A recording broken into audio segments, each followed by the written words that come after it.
Bonjour chers camarades, bonjour chers jeunes, bonjour mesdames et messieurs. Pour ceux qui ne me connaissent pas, je suis Robert Kwasi, je suis entrepreneur social, je suis acteur du changement.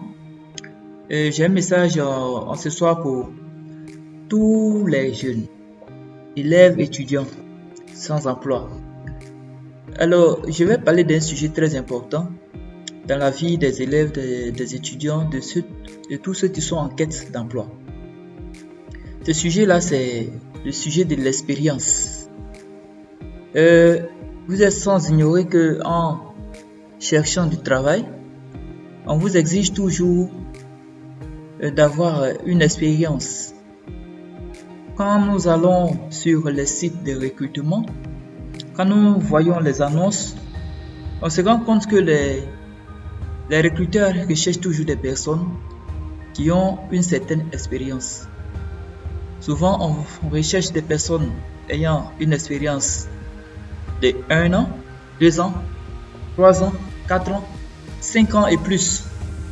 Alors, sortant fraîchement de l'école, ayant obtenu par exemple le bac ou le BTS ou encore le BPC ou encore un autre diplôme du niveau supérieur, comment arriver à postuler pour une offre dont l'une des exigences est avoir une expérience de 1 an, de 2 ans, de 3 ans.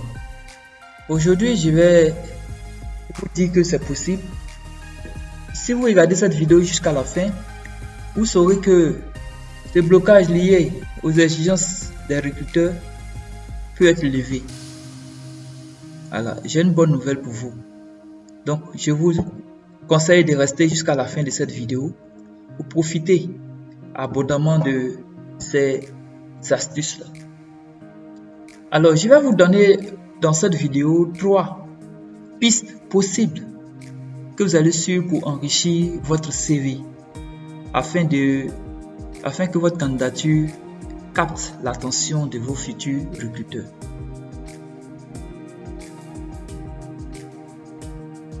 Alors, qu'est-ce qu'il faut savoir?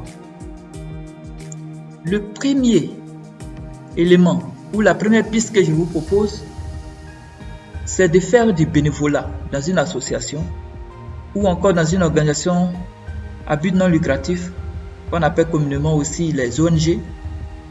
Vous allez découvrir en ONG les réalités terrain. Vous allez comprendre le fonctionnement d'une organisation bien définie.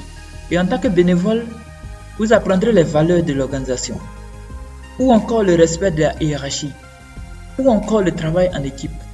N'hésitez donc pas à mentionner toutes les tâches, tout ce que vous allez faire en tant que bénévole, tout ce que vous allez faire en tant que bénévole dans mission de bénévolat ou votre poste de bénévolat. Il faudrait mentionner cela dans votre CV. C'est très important. Et en mentionnant tout ce que vous avez fait en tant que bénévole dans une organisation, vous enrichissez de la sorte votre CV qui pourra parler de vous devant un recruteur. Alors, chers camarades, je vous encourage vraiment à vous lancer dans le bénévolat parce qu'avec le bénévolat, vous allez enrichir votre CV. Étant élève, que vous soyez en vacances ou allant encore à l'école, au cours de l'année scolaire, vous pouvez faire du bénévolat dans une organisation. Il vous suffit seulement de faire la demande dans une ONG de votre quartier, d'une localité ou bien non loin de votre école, vous inscrire et puis passer de temps en temps pour exercer des tâches pour l'ONG. Et cela sera mentionné dans votre CV. Du coup, quand vous finissez vos études, vous avez une expérience dans un domaine bien défini. Alors vous pouvez postuler dans l'offre qui concerne le domaine dans lequel vous avez mené votre bénévolat. Piste que je vous conseille, c'est de suivre des formations en ligne. Aujourd'hui, nous sommes nombreux à aller sur Internet pour lire la vie des stars, pour lire des vidéos comiques. C'est bien, c'est bon, il faut souvent se distraire. Mais il est aussi important que nous mettions nos data à profit. Mettons nos data à profit.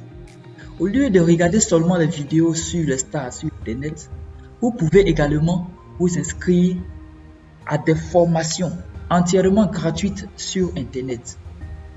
Il suffit d'aller simplement dans la barre de recherche Google, vous tapez le domaine qui vous intéresse et vous mettez formation. Vous écrivez le domaine qui vous intéresse et vous mettez formation, vous ajoutez si vous voulez gratuite. Vous ajoutez la formation, vous prenez le domaine dans lequel vous voulez exercer, vous mettez formation, vous mettez gratuite. Je vous donne un exemple tout simple. Pour ceux qui veulent évoluer dans la communication, vous pouvez aller dans Google, vous tapez communication, formation gratuite, en ligne, simplement. Quand vous allez faire ça, vous allez voir qu'ils vont faire une proposition, de multi-propositions de formations qui sont en ligne, qui sont soit gratuites, soit payantes. Mais la plupart du temps, vous allez trouver une multitude de formations gratuites sur Internet. De sorte que quand vous faites ces formations en ligne, qui sont sanctionnées pour la plupart de certificats, vous allez insérer les certificats obtenus dans les formations en ligne dans vos CV. Et en le faisant, votre CV devient consistant. Alors, en plus de ce que vous allez faire à l'école, il serait intéressant que vous suiviez en ligne, suivre une formation pour venir appuyer ce que vous avez déjà suivi à l'école. C'est très important parce que il ne suffit pas de suivre seulement ce que l'on vous a montré à l'école, mais ici, il faut aussi faire des formations, s'auto-former de manière parallèle pour ajouter un plus à ce que vous avez fait à l'école. C'est très très important. Ce que je vous propose, la troisième, c'est de se spécialiser par l'auto-formation. Qu'est-ce que j'entends par là?